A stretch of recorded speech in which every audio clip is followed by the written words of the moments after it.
أنا أسماء، وحكايتي النهاردة مش مجرد حكاية حب. حكاية النهاردة عن علاقة مهمة في حياتنا كلنا، ما بنحسش بأهميتها غير لما بتضيع مننا. علاقة أمان وحنان واحتواء. أنا اتربيت في بيت مستقر وسط أب وأم متفاهمين وعارفين واجباتهم كويس ناحية ولادهم.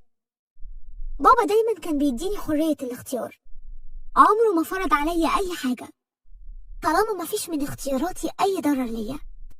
بس كمان علمني إن أي اختيار بيختاره الإنسان لازم يبقى مسؤول عنه وعن عواقبه.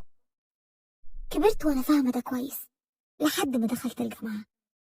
هناك اتعرفت على وليد. وليد كان زميلي في الجامعة صحيح، لكن ما كانش مجتهد. كان بيغيب عن محاضراته كتير وكان بينجح كل سنة بالعافية، يا دوب تقدير مقبول. أما أنا فكنت شاطرة وعلى طول بجيب امتياز. وعلى الرغم الفرق اللي بينا، اتولد بينا قصة حب جميلة. كان كل يوم بيعدي علينا بتكبر أكتر وأكتر. وليد كان دايما يقولي: يا أسماء انت غيرتي حياتي وخليتيها ليها هدف. أنا بذاكر عشان أنجح وأتخرج وأقدر أتجوزك. كان كلامه ليا أحلى كلام ممكن تسمعه بنت، وعشان حب البنت دايما بيكون أزيد كتير من حب الولد ومشاعرها دايما بتبقى أقوى. كل يوم كنت بحس فيها بحب وليد كان بيزيد حبه جوايا أضعاف وأضعاف لحد ما بقينا في سنة تالتة. وفي يوم رحت البيت لقيت بابا بيطلب مني يتكلم معايا في موضوع مهم.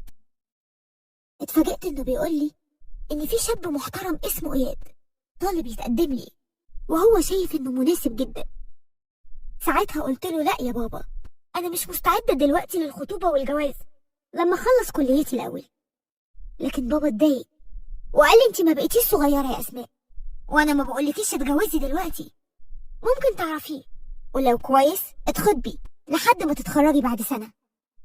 يا بنتي، الشباب الكويسين اللي عندهم استعداد يشيلوا مسؤولية بيت وزوجة بقوا قليلين قوي في الزمن ده، وأنا نفسي أطمن عليكي مع حد يصونك ويحميكي. وإياد ده أنا عارفه وأعرف أسرته كويس وواثق إنه هيحافظ عليكي. حاول بابا كتير يقنعني، لكن أنا كنت رافضة تماما.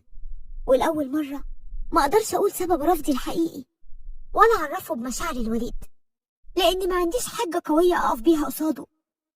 لكن لأول مرة أشوف بابا بيجبرني على حاجة، وقال لي وهو غضبان بصوت حاسم: هتشوفي إياد يا أسماء وهتقعدي معاه، وبعدها ابقي قرري انت عايزة ايه. سابني ومشي بعد ما قرر اني هقابل العريس اللي جايبهولي بعد يومين. تاني يوم رحت الجامعة، رحت وانا حزينة وقابلت وليد اللي حاول يعرف مالي. ما كنتش عارفة اقول ايه، اقوله ان بابا مصمم اني اقابل واحد غيرك وانه شايفه مناسب ليا. طب ما انا كده ممكن اجرحه واحسسه انه مش مناسب ليا وان ظروفه ممكن تبقى عائق بيني وبينه. كل اللي فكرت فيه اني ما اجرحوش وقابل العريس من غير ما يعرف وارفض. ده كان هو تفكيري. كنت دايما باجي على نفسي واتحمل اي حاجة، المهم ان وليد ما يتضايقش وما يزعلش.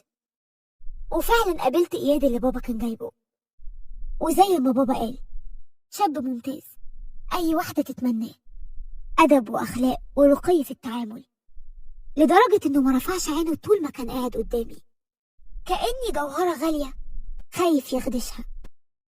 كنت كل ما بحاول اتحجج بأي خلاف بينا عشان ابوظ الجوازة كان بيبقى متفاهم.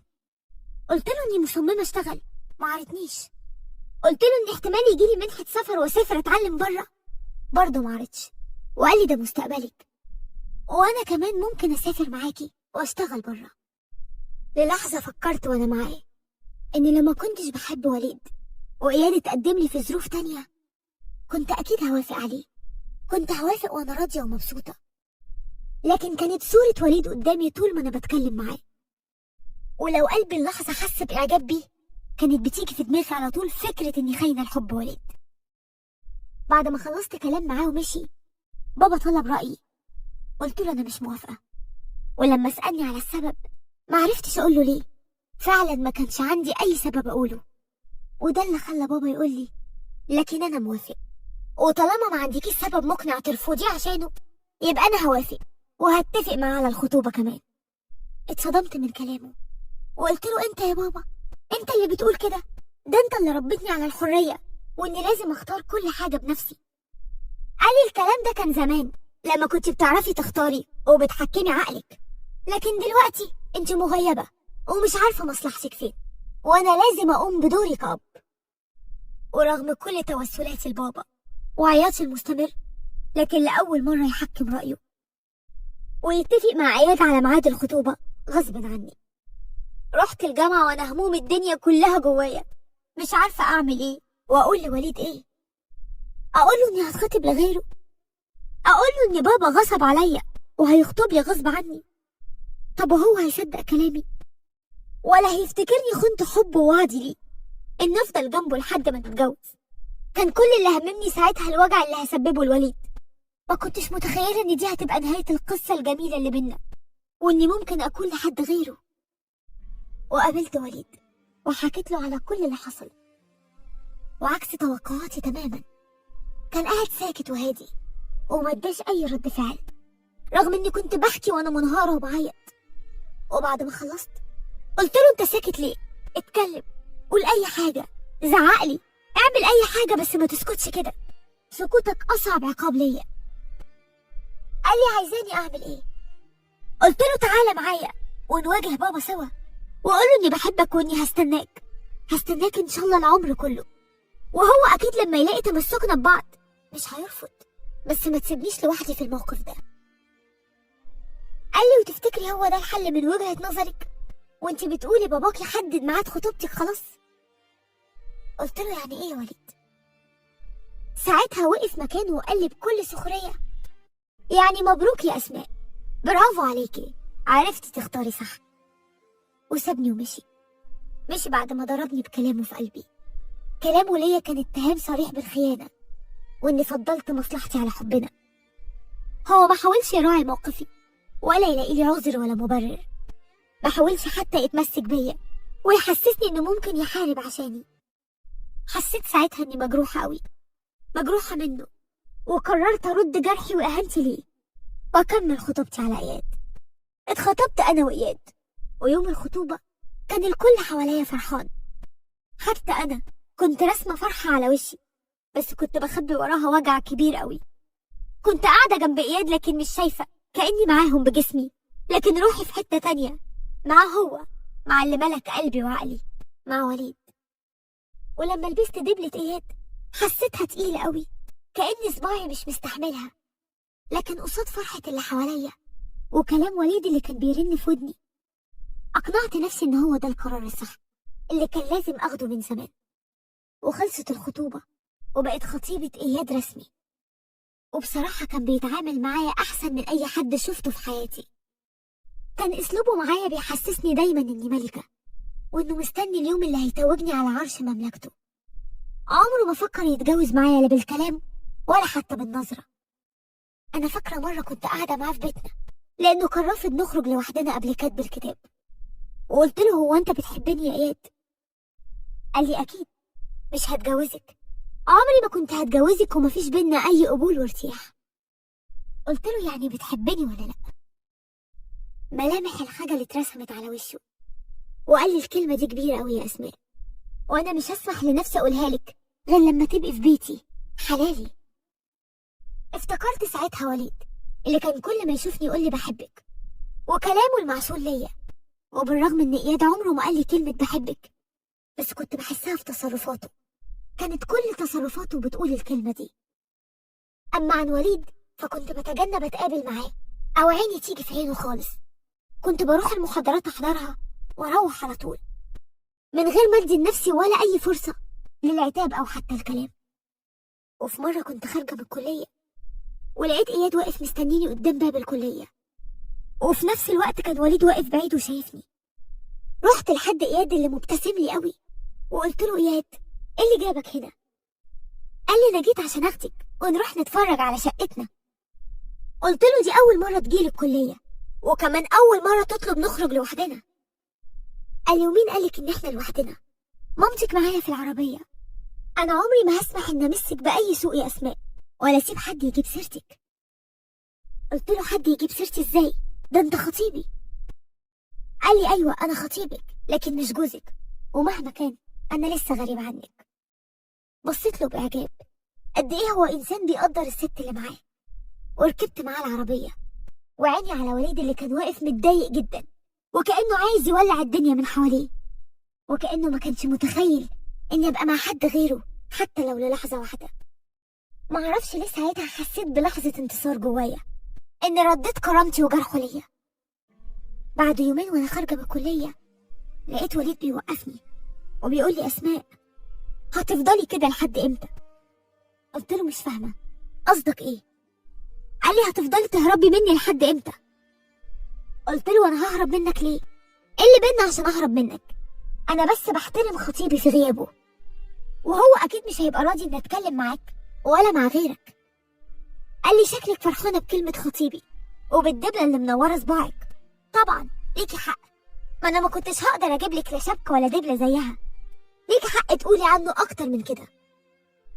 قلت له: أنت إزاي بتفكر فيا كده؟ أنت المفروض عارفني وعارف إني مش كده.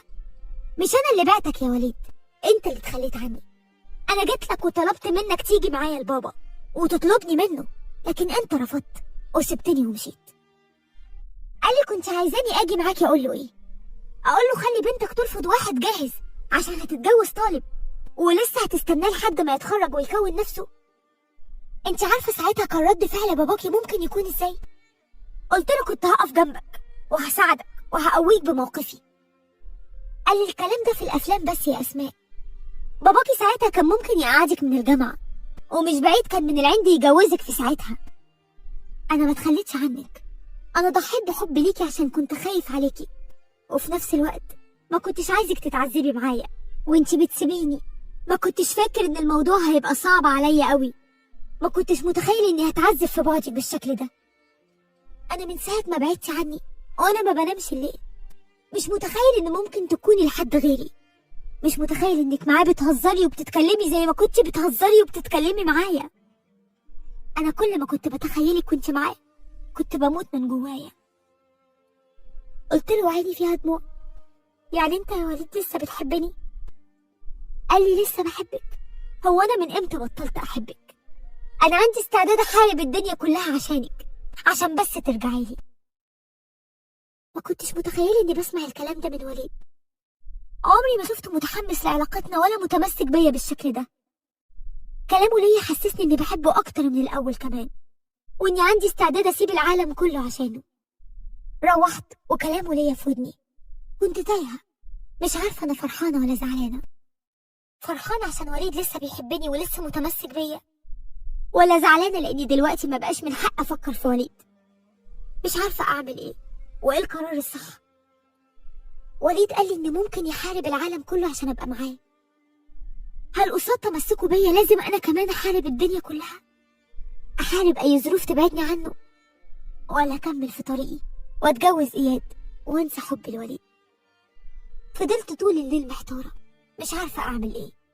إياد فيه كل المواصفات اللي تتمناها أي بنت، ولو قارنت بينه وبين وليد لازم إياد هو اللي يكسب، لكن وليد فيه أهم حاجة تميزه عن إياد: إني بحبه وعمري ما هحب حد غيره.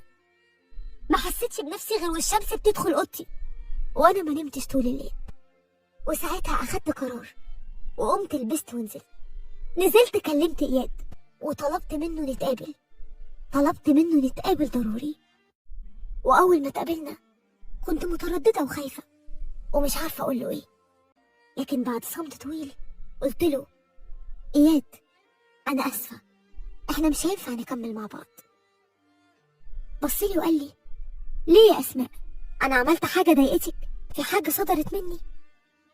قلت له: بالعكس، أنت إنسان رائع، وصدقني لو كنت قابلتك في ظروف غير دي أكيد كنت هتمنى أكمل معاك باقي حياتي. قال لي: فهمت، يبقى في حد تاني. أنا كنت حاسس بكده بس كنت بكذب نفسي. قلت له: أنا آسفة يا إياد. قال لي: ما تتأسفيش، أنت عملتي الصح، ما كانش ينفع ترتبطي بيا وأنت بتحبي حد تاني. أنا بحترم موقفك وأتمنى الشخص اللي اخترتيه يكون شخص مناسب ليكي ويقدر يحافظ عليكي ويقدرك. أنت جوهرة غالية يا أسماء، ولازم اللي يتجوزك يعرف قيمتك كويس. قلعت دبلتي وكان لأول مرة أحس إني مش عايزاها تخرج من إيدي، كأني صبايا متمسك بيها. وعلى قد ما كانت بتضايقني وأنا لابساها، على قد ما حسيت بفراغ كبير لما قلعتها. مش عارفة ليه اللحظة قلبي وجعني، بس إياد مع حق، أنا اخترت القرار الصح. ما ينفعش ارتبط بواحد وأنا بحب واحد تاني. وسابني إياد ومشي، لكن قبل ما يمشي بصلي واتقابلت عينيا في عيني نظرة طويلة، ودي كانت أول مرة عينينا تتقابل فيها ببعض. يومها مشيت وأنا مش عارفة أنا فرحانة ولا زعلانة. علاقتي بإياد كانت علاقة فعلا محيرة، لكن أقنعت نفسي إن هو ده الصح. وكنت ناوية أجري أكلم وليد وأفرحه إني خلاص خلصت من الخطوبة، لكن حاجة جوايا منعتني وروحت البيت على طول. وأول لما دخلت قابلت بابا، اللي أول ما عرف باللي عملته صار واتنرفز جدا وقعد يزعق معايا. قال لي ليه كده يا بنتي؟ ليه بعتي إنسان كان شريكي مش هتعرفي تلاقي زيه تاني؟ قلت له بس أنا مش بحبه يا بابا، ولو اتجوزته كنت هظلمه معايا. قال لي ومين قالك إنك ما كنتيش هتحبيه؟ حبه واحترامه ليكي كان هيجبرك تحبيه، ده لو ما كنتيش حبيتيه أصلا. بابا كلامه استفزني قوي. ساعتها قلت له حبيت مين؟ لا طبعا ما حبيتوش، ولعلمك بقى يا بابا أنا بحب واحد تاني، وهو ده السبب إني كنت رافضة أتجوز إياد. قال لي واحد مين؟ مين اللي يستاهل تفسخي خطوبتك عشانه؟ وليه ما قلتليش؟ وليه ما جاش يكلمني؟ قلت له لأنه لسه طالب ومش مستعد لا الخطوبة ولا الجواز. قال لي طب أنا عايزة أقابله وبعدها لينا كلام تاني. وفعلا تاني يوم رحت الجامعة ودورت على وليد وشفته وجريت عليه وأنا فرحانة. قلت له أنا خلاص يا وليد فسخت خطوبتي ورجعت ليك تاني. ما كانش مصدق نفسه من الفرحة. قال لي معقولة يا أسماء خلاص رجعتي لي وهتبقي ليا؟ قلت له أيوة، وعندي ليك خبر حلو كمان. أنا واجهت بابا واعترفت له بحبنا وهو طالب يشوفك. وليد ارتبك وقال لي يشوفني ليه؟ قلت له أنا كنت متخيلة إنك هتفرح أكتر من كده. قال لي أنا فرحان بس ما كنتش مستعد لمقابلة باباكي دلوقتي، هقابله أقول له إيه؟ قلت له ما تخافش، أنا فهمت بابا على كل ظروفك وأنا هبقى جنبك وهقوي موقفك. وافق وليد يقابل بابا مع إني كنت حاسة إنه مش مبسوط، وده كان محيرني جدا. وفعلا قعد وليد مع بابا لوحدهم بعد ما أصر بابا إن أسيبهم وما أقعدش معاهم. ساعتها كنت واقفة بره قلقانة وبفرك في إيدي، لقيت ماما بتطبطب على كتفي وبتقولي ما تخافيش، أبوكي عارف مصلحتك كويس. وبعد ما طال بينهم الكلام خرج وليد وهو مش مدي أي رد فعل على وشه، ومشي من غير ما يكلمني ولا كلمة. بصيت لبابا وقلت له إيه رأيك يا بابا؟ قال لي أنا مش موافق ولازم تنهي علاقتك بالولد ده في أقرب وقت. كنت أول مرة أعلي صوتي على بابا. قلت له لا يا بابا، أنا بحب وليد وعمري ما هبعد عنه ولا هتخلى عنه. أنا عارفة إنك مش موافق عليه عشان ظروفه، إنه لسه بيبتدي حياته، هو ده عيبه. أنا مش هبيع حبي عشان خاطر شوية ظروف وماديات. أنا هبتدي معاه واحدة واحدة وإحنا لسه صغيرين. قال لي أنت فاهمة كل حاجة غلط. أنا ما رفضتش وليد عشان ظروفه، أنا رفضته لأني ما حسيتوش بني آدم اللي هيقدر يشيل مسؤوليتك وأسلمك ليه وأنا مطمن عليكي. قلت له وأنا واثقة من حب وليد وواثقة إنه البني آدم الوحيد اللي يقدر يشيل مسؤوليتي وأبقى مطمنة وأنا معاه. بابا بصلي بزعل وقال لي لأول مرة تعلي صوتك عليا والأول مرة تتحديني، عشان كده لسانك ما يخاطبش لساني طول ما انت متمسكة بالولد ده. كلام بابا كان وجعني قوي. لأول مرة بابا يزعل مني ولأول مرة أعلي صوتي على بابا. مرت شهور وأنا وبابا في نفس البيت وما بنتكلمش، حتى الأكل بيرفض يقعد ياكل معايا. بجد زعله فارق معايا قوي. وفي كل مرة كنت بفكر أرجع فيها عن قراري وأنهي علاقتي بوليد، كان وليد بيحسسني قد إيه بيحبني وإنه هيفضل جنبي، وكان بيقنعني إنها مسألة وقت، ولما نتخرج ويشتغل هيقدر يثبت لبابا إنه جدير بيا، وساعتها بابا هيغير وجهة نظره ويعرف إنه كان غلطان. بس المشكلة كانت فيا أنا. كنت على طول بقارن جوايا بين وليد وبين إياد في كلامه وفي طريقته. حاجات كتير كنت برفضها في وليد، حاجات كتير كان بيتجاوز فيها وكنت ساعتها بفتكر كلام إياد. هو نفسه كان مستغرب تغييري معاه وطريقة تعاملي اللي اتغيرت، بس ما انكرش ان الفترة اللي اتخطبت فيها لإياد اتأثرت بيها قوي وعلمتني حاجات كتير. يمكن ما كنتش حبيت إياد، لكن شخصيته أثرت فيا واتمنيت اللحظة ان وليد يبقى زيه في حاجات كتير، لكن اللي حصل كان غير كل توقعاتي. انا ووليد فعلا اتخرجنا، ووليد كان بيدور على شغل، اما انا فتعينت في الكلية معيدة لان تقديري كان كبير. وكل يوم كنت بكلم وليد واسأله عملت ايه، يقول لي ما لقيتش الشغل المناسب. كنت بقول له اشتغل اي حاجة يا وليد لحد ما تلاقي شغل مناسب، ابدأ بأي حاجة، المهم تبدأ، ما ينفعش تفضل واقف مكانك مستني الفرصة تجيلك. كان يقول لي ما ينفعش تبقى انت معيدة وانا بشتغل اي حاجة، لازم تجيلي وظيفة مناسبة ليا وليكي. قلت له يا سيدي انا موافقة، بس ابدأ كده، انت بتطول المشوار علينا. كان بيتهمني دايما اني خلاص مش قادرة استحمل ظروفه، واني مستعجلة عشان اتجوز حتى لو هاجي عليه. كتير كنت بجيب له شغل لكن هو ما كانش بيكمل فيه، وكل مرة بحجة شكل. مرة المرتب مش كبير، ومرة الشغل متعب، ومرة الشغل مش مناسب، كل مرة بحجة. بس الأغرب من كده إن هو نفسه كان متغير معايا. ما كانش وليد اللي حبيته، وليد اللي كنت بحس إنه متمسك بيا ومستعد يحارب أي ظروف عشان نتجوز ونبقى مع بعض. كنت حاسة إنه بيبعد عني وبيخلق أي حجج عشان ما يشوفنيش. وفي مرة طلب وليد يقابلني، كنت رايحة أقابله وأنا فرحانة لأني كان بقالي كتير ما شفتوش، لكن لما شفته حسيت إن في حاجة غريبة. ما شفتش اللهفة والاشتياق اللي كانوا في عينيه، شفت عينه مطفيين، والأول مرة ما أقدرش أقرأ النظرة الغامضة اللي كانت في عينيه. قعدت قدامه واستنيته يتكلم، وبعد وقت كبير من التردد قطع الصمت بكلمة واحدة: أسماء، إحنا مش هينفع نكمل مع بعض. بصيت له وأنا مبرقة مش مصدقة هو بيقول إيه. فضلت كلمته تتردد جوايا، يمكن عشان أتأكد إني سمعت صح وإني مش فاهمة غلط، ويمكن عشان أتأكد إن اللي قاعد قدامي بيقولي كده هو وليد نفسه مش حد تاني. ويمكن كنت ممكن أصدق أي حاجة، إلا إن وليد هو اللي بيقولي كده. وليد اللي حبيته وحاربت الدنيا كلها عشانه، وليد اللي فسخت خطوبتي عشانه. قلت له أنت بتقول إيه؟ قال لي آسف بجد، بس الظروف أقوى مني ومنك، لو كملت معاكي هبقى بظلمك معايا. قلت له آسف على إيه؟ آسف على سنيني اللي ضيعتها معاك وفي حبك، آسف على أبويا اللي لأول مرة أقف قصاده وأزعله مني عشان خاطرك، آسف على خطوبتي اللي فسختها من الإنسان اللي قدرني واحترمني عشان خاطرك. آسف على إيه ولا إيه؟ هي سهلة كده هتخلص بآسف؟ قال لي صدقيني أنا بعمل كده لمصلحتك، انت تستاهلي حد أحسن مني. قلت له وأنا بزعق: انت عمرك ما عملت حاجة عشان مصلحتي، كل اللي كنت بتعمله لمصلحتك انت وبس. تصدق أنا دلوقتي فهمت كل حاجة، وعرفت أنا قد إيه كنت مغيبة ومعمية في حبك، وأنا لو ندمانة على الوقت اللي قضيته معاك، ندمانة إني سبت إنسان ما يستاهلش إني أسيبه عشانك، عشان واحد زيك. سبته ومشيت وأنا جوايا موجوعة قوي.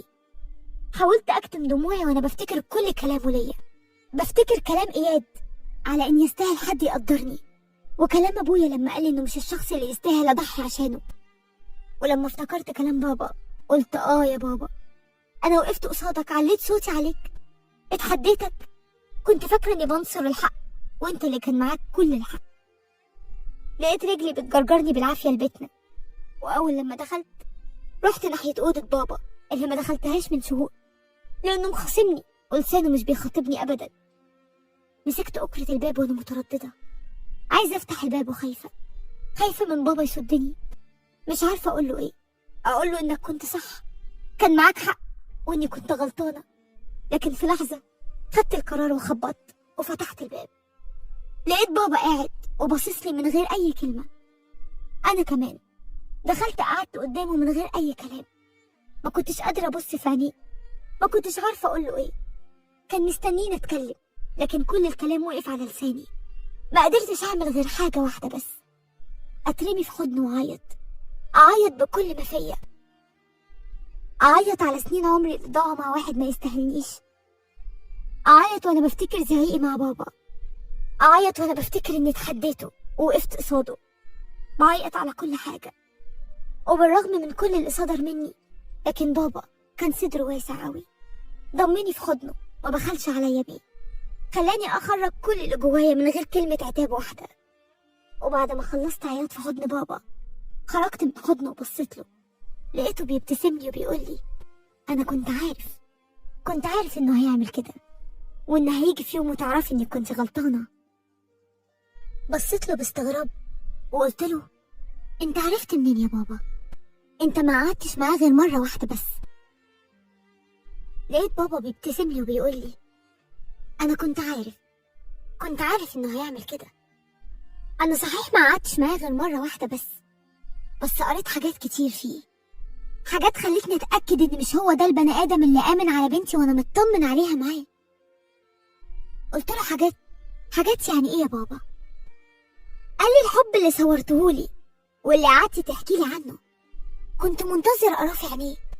اللي بيحب يا بنتي عينيه بيبقى فيها لمعة زيك كده يا اسماء، لمعة حبيب خايف على حبيبه يضيع منه، لمعة اشتياق وحب وامنية نفسه تتحقق وتبقى معاه. لكن انا ما شفتش كل ده في عينين وليد، شفت عين مطفية خالية من اي احساس. قلت له طب لما هو ما بيحبنيش ليه خلاني افسخ خطوبتي وارجع له؟ ليه قال لي بحبك ومستعد احارب الدنيا كلها عشانك؟ قال لي يا بنتي في شباب كتير كده فاهمين الحب انه امتلاك، وللاسف البنات اللي زيك هم اللي بيدولهم الحق ده، مع ان البنت لازم تتاكد انها مش ملك حد غير الانسان اللي يحترمها ويقدرها ويدخل البيت من بابه ويطلبها، وحتى لما تبقى خطيبته هيفضل غريب عنها لحد ما يتجوزها. ساعتها بس في اللحظة دي تبقى ملكه وحلاله اللي ربنا شرعهوله. ساعتها افتكرت اياد وكلامه ليا، وانه كان رافض حتى يقولي بحبك او يخرج معايا غير وانا مراته. بابا بصلي وكمل كلامه وقال لي هو لما رجعلك ووهمك انه لسه بيحبك وانه باقي عليكي، في الحقيقة انت بالنسبة له ما كنتش اكتر من حاجة كان شايفها ملكه، واتضايق لما حس انها راحت لغيره. واكبر دليل على كده انه ما حاربش عشانك، ما حاربش زي ما بتقولي غير لما اتخطبتي وحسك انك رحتي لغيره.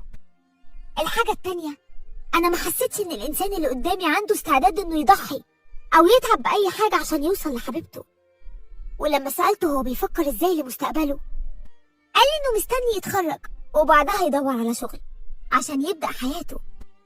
ما حسيتش انه متحمس انه يقرب المسافة ما بينكم.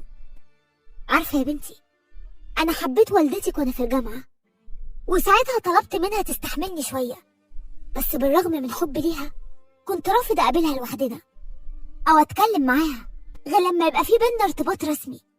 اشتغلت، عافرت، ما كنتش بنام، كنت بروح الكلية الصبح وباقي اليوم بشتغل.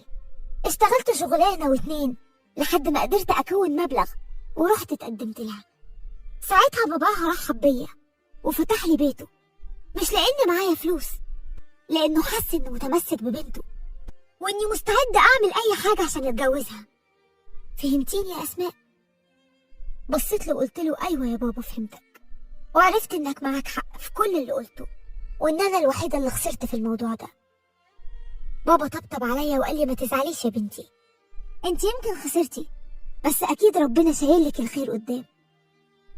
خرجت من اوضة بابا وانا مرتاحة قوي اني اتكلمت معاه. صحيح مفيش اغلى من حضن الاب وحنانه اللي يهون عليك اي صعب. ومرت الايام وانا بحاول الهي نفسي في الشغل وفي حياتي عشان انسى اللي حصل. وفي يوم وانا بزور واحدة صاحبتي شفت حاجة وقفتني مكاني مصدومة، مش قادرة اصدق اللي انا شايفاه. شفت وليد وهو نازل من البيت اللي قصاد بيت صاحبتي ومع واحدة ماسك ايديها ومحتويها قوي كأنه خايف عليها تضيع منه. فضلت بصلهم وانا مبرقة، ما كنتش مصدقة ان بالسرعة دي قدر يرتبط ويحب. لكن فهمت لما لقيته بيركب جنبها العربية وهي اللي بتسوق، وعرفت ساعتها هو ليه سابني واني ما كنتش بالنسبة له اكتر من احتياطي. سابني لحد ما يلاقي اللي يستاهل يكمل معاها وتقدر تسهله الطريق. روحت وانا حزينة، بس مش عليه، على نفسي وعلى كل لحظة احترمته فيها وخليت لي مكانة في قلبي. وساعتها افتكرت كلام إياد إني جوهرة محتاجة اللي يقدرها. موقف وليد خلاني ندمت إني سبت إياد، وعرفت إني بعت الغالي واشتريت الرخيص. ولقيت نفسي كل ليلة بطلع ألبوم صور خطوبتي مع إياد وبفتكر كلامه ليا ومعاملته الرقيقة معايا، كأني كنت بعذب نفسي إني سبته وبعدت عنه. شفت الصورة قد إيه كان فرحان، شفت اللمعة اللي بابا كان بيحكي عليها واللي عمري ما حاولت أشوفها في عينيه. كان وليد مغطي على كل تفكيري. وافتكرت يوم ما فسخت خطوبتي من إياد وإزاي قلبي وجعني ساعتها. حسيت بنفس الوجع وأنا بفتكره. وفي مرة وأنا بتفرج على ألبوم الصور زي عادتي لقيت دموعي بتنزل غصب عني، ولقيت بابا بيخبط وبيدخل. ساعتها خبيت الألبوم بسرعة ومسحت دموعي. قعد جنبي وقال لي: لسه زعلان عليه؟ قلت له: هو مين؟ وليد؟ ما يستاهلش. قال لي: لا مش وليد، أنا عارف كويس إنك مش زعلان على وليد، وعارف مين اللي مقصر فيكي، مش من دلوقتي بس، من ساعة ما فسختي الخطوبة. قلت له وأنا ببص له باستغراب: أنت قصدك مين يا بابا؟ إياد؟ قال لي: آه إياد يا أسماء. قلت له ما نكرش إني ندمت إني فسخت خطوبتي، بس هو ده كان القرار الصح، ما كانش ينفع أتجوز واحد ما بحبوش. قال لي: ومين قالك إنك ما كنتيش بتحبيه؟ ومين قالك أصلا إنك حبيتي وليد؟ قلت له: حضرتك تاني مرة تقولي كده، إزاي يعني هكون حبيت إياد؟ أنا اتخطبت لإياد وأنا بحب وليد، وفسخت خطوبتي عشان كنت لسه بحبه. قال لي: قصدي كان بيتهيألك حب وليد. كتير من العلاقات اللي بنقابلها بنفتكرها حقيقة، لكن لما بنتعمق جواها بنحس قد إيه هي علاقات هشة مش حقيقية، شوية ريح ممكن يطيروها. وعلاقتك انت ووليد كانت كده، بدليل انك لما فسختي خطوبتك من إياد فضل الموضوع مأثر فيكي، وبالرغم انك سبتي وليد إلا إنه ما وجعكيش زي ما وجعك بعد إياد. قلت له: يمكن عشان حسيت إن إياد كان أحسن منه، يعني حسيت إني خسرته مش أكتر.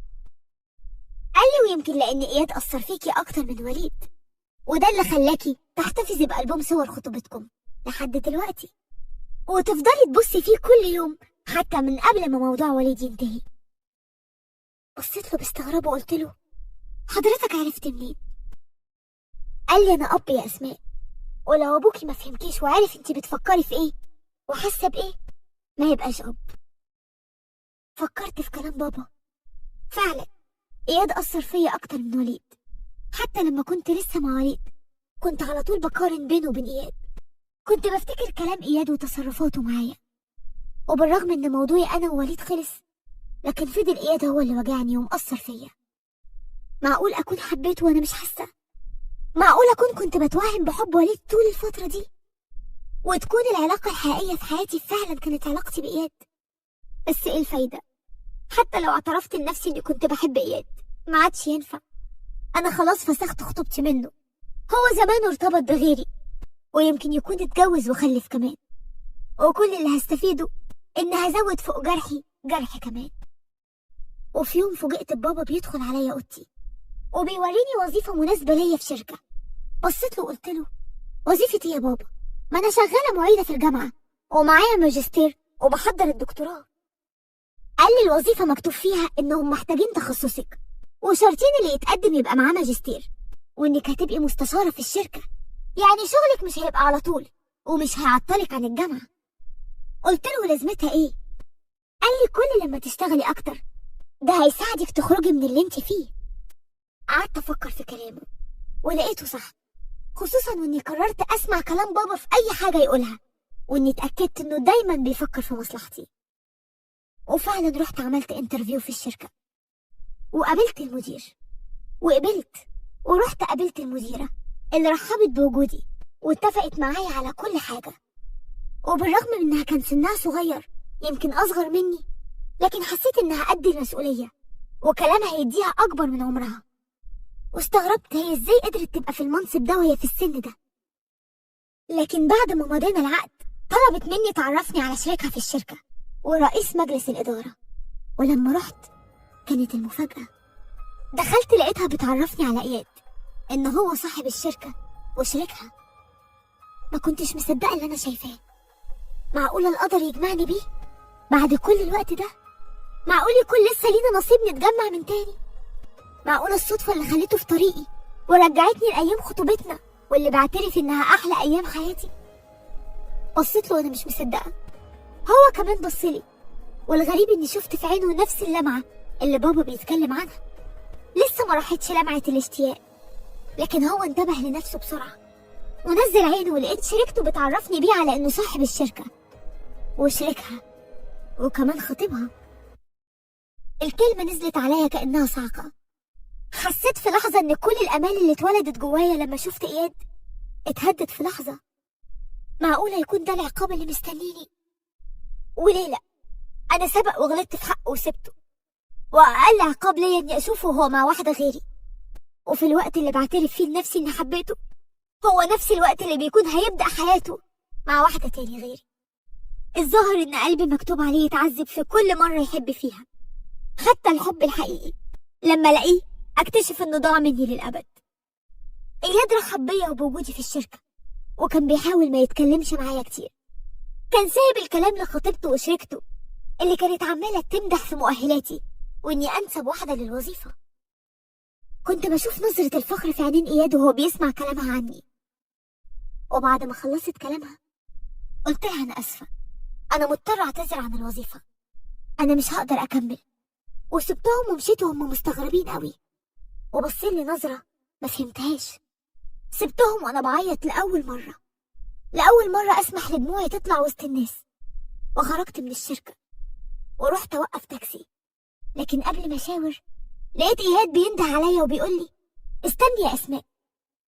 بصيت الناحية التانية وانا بحاول امسح دموعي وقلت له خير يا استاذ اياد. قال لي مشيتي ليه يا اسماء؟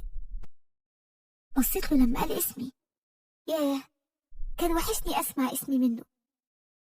قلت له معلش مش هقدر اكمل. قال لي عشان عرفتي اني صاحب الشركة، وايه المشكلة؟ احنا مفيش بينا مشاكل عشان ما نعرفش نشتغل مع بعض. قلت له لا طبعا مش ده السبب. انا سكت ما قدرتش اكمل. بصلي باستغراب وقال لي انت ايه؟ انت زعلتي لما عرفتي ان انا خطبت ولا انت بتحبيني؟ ما افتكرش، اللي اعرفه انك كنت بتحبي حد وفسختي خطوبتك مني عشانه، يعني اكيد ما كنتيش بتحبيني، يبقى ايه اللي زعلك؟ بصيت له وانا مش عارفه اقول له ايه. كلامه صح من وجهة نظره، كان نفسي اقول له اني حبيته واني ندمت على كل لحظه بعدت فيها عنه، بس ما قدرتش خلاص، ما بقاش من حقي، بقى من حق حد تاني. قال لي انا كلامي صح مش كده؟ قلت له انا بحاول ادعي القوه. ايوه كلامك صح. قال لي يبقى خلاص تكملي شغلك معانا، وانا واثق انك هترتاحي معانا في الشغل وكمان هتبقي مبسوطه. وبالرغم ان الموقف كان صعب عليا، لكن انا وافقت اكمل في الشغل في شركه اياد، لان فعلا لو كنت مشيت ساعتها كان هيبقى موقفي غريب وهيتفسر على اني متضايقه لما عرفت انه خطب.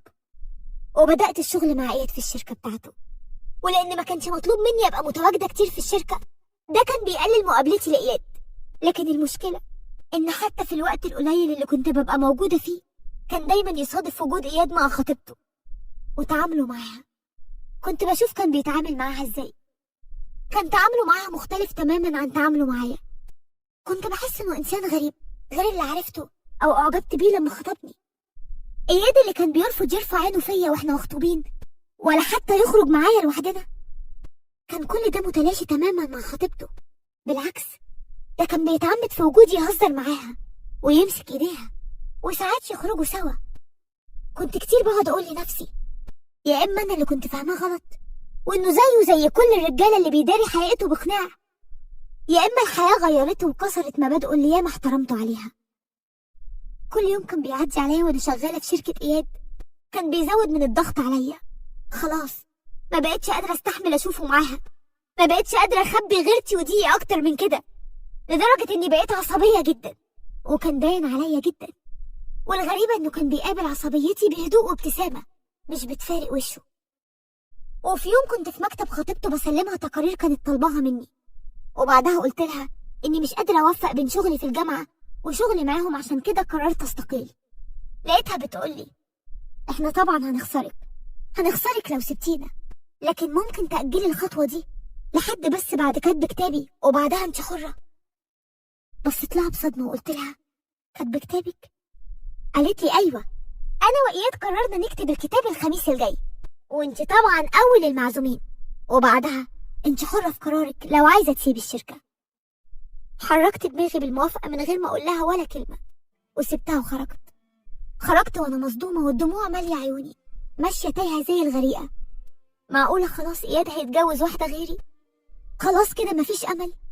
الحب الحقيقي الوحيد اللي في حياتي خلاص راح؟ وبعدين أنا زعلانة ليه؟ ما أنا اللي ضيعته بإيدي زمان، وده أقل عقاب لازم أتعاقبه، أشوفه وهو بيدي اسمه لواحدة غيري. وفي عز ما أنا ماشية تايهة وحزينة خبطت في حد، برفع عيني لقيته إياد. اتلقت عيوننا في نظرة طويلة، وقبل ما ينطق بكلمة سبته ومشيت، وجريت على بيتي ودخلت اوضتي بعيط وبخرج كل اللي جوايا من وجع.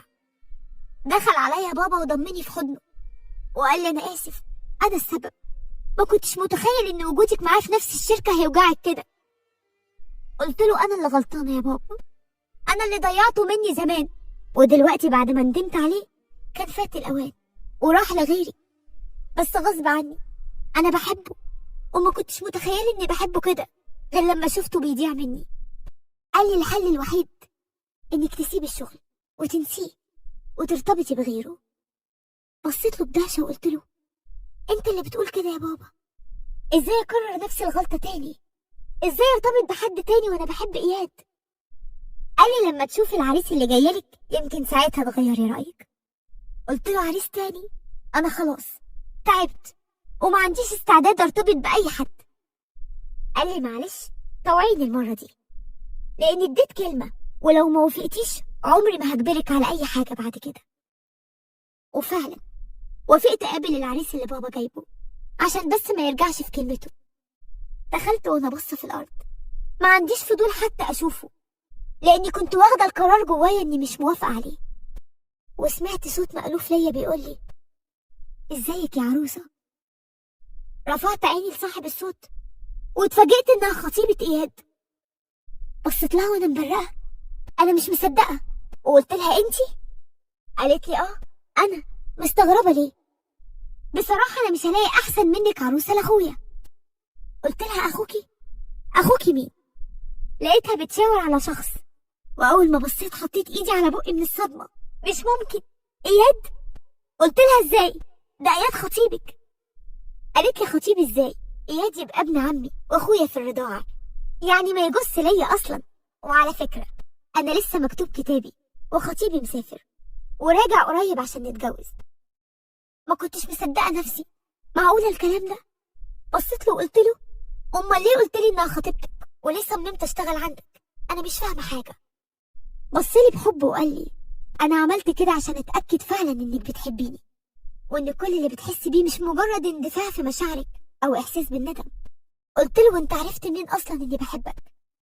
شاور لي على بابا وقال لي الراجل العظيم اللي واقف قدامك ده بعد ما فسختي خطوبتك معايا فضل على تواصل معايا، يطمن عليا ويعرف اخباري. كان دايما بيحسسني انه زي والدي الله يرحمه، وكان دايما بشتكي له اني بحبك واني مش عارف ارتبط بحد بعدك. بعدها عرفت انك نهيتي موضوع الانسان اللي كنت مرتبطه بيه، وطلبت منه اني اتقدم لك تاني، لكن هو رفض وقال لي انه ما يقبلش ان اتحط في الموقف ده او اكون بديل لحد، واني شايفني اغلى من كده. وبعد فتره لقيته جاي لي وبيقول لي كلمه واحده، انت لسه عايز تتجوز بنتي؟ قلت له وانا كل حماس طبعا يا عمي.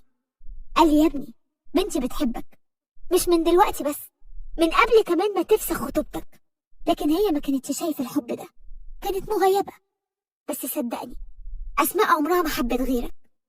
كنت بسمعه وانا فرحان ومش مصدق نفسي. وبعدها طلب مني انفذ معاه الخطه اللي انت عارفاها، واوهمك ان بنت عمي اللي هي اختي في الرضاعه تبقى خطيبتي، عشان تحسي جواكي بالغيره وتعترفي لنفسك انك فعلا بتحبيني، وإن ده مش مجرد ندم ولا اندفاع مشاعر. بصيت لبابا وقلت له: انت عملت كل ده يا بابا؟ قال لي: انا ابوك يا اسماء، واكتر واحد يهمه مصلحتك في الدنيا، وعارف ان اياد اكتر انسان ممكن اسلمك ليه، وانا مطمن عليكي ومش خايف. حضنت بابا وقلت له: انت احسن اب في الدنيا، ربنا ما يحرمني منك. راحت بنت عمه بصت لي وقالت لي: وبالمناسبة يوم الخميس الجاي فعلا كاتب كتاب اياد، بس عليكي انتي مش عليا. بص لي وقال لي: هيا يا اسماء، موافقة تتجوزيني ولا لسه مش متأكدة من مشاعرك ناحيتي؟ بصيت له وقلت له: اللي يشوفه بابا. واتجوزت انا واياد اخيرا، وبعد كتب الكتاب لقيته مسك ايدي وبص راسي بكل حب، وقال لي: لأول مرة دلوقتي اقدر اقولك بحبك يا مراتي يا حلالي. كان عنده حق لما قال لي ان الكلمة دي بتتقال في وقتها، لما بتبقى حلال بتبقى حلوة قوي، بيبقى ليها سحر تاني خالص، كأني اول مرة اسمعها. اياد كان احسن زوج واحلى هدية ربنا بعتها لي، وعمري ما نسيت نصيحة بابا ليا حتى النهاردة وانا واقفة قدام قبره بزوره بعد مرور 5 سنين على وفاته. لسه صوته بيرن جوايا بكل كلمة قالها لي ونصحني بيها. وجيت النهاردة عشان اقول له: وحشتني يا بابا، وعمري ما هنساك ابدا ولا هنسى كلامك ليا. ده الاب هو السند والظهر، ومهما كان حواليك ناس عمر ما حد فيهم يقدر يعوض وجوده في حياتك. وكل كلمة بيقولها نصيحة أغلى من الذهب، لازم تتحفظ. ده ما يحسش بقيمة الأب وحنانه غير اللي اتحرم من وجوده في حياته.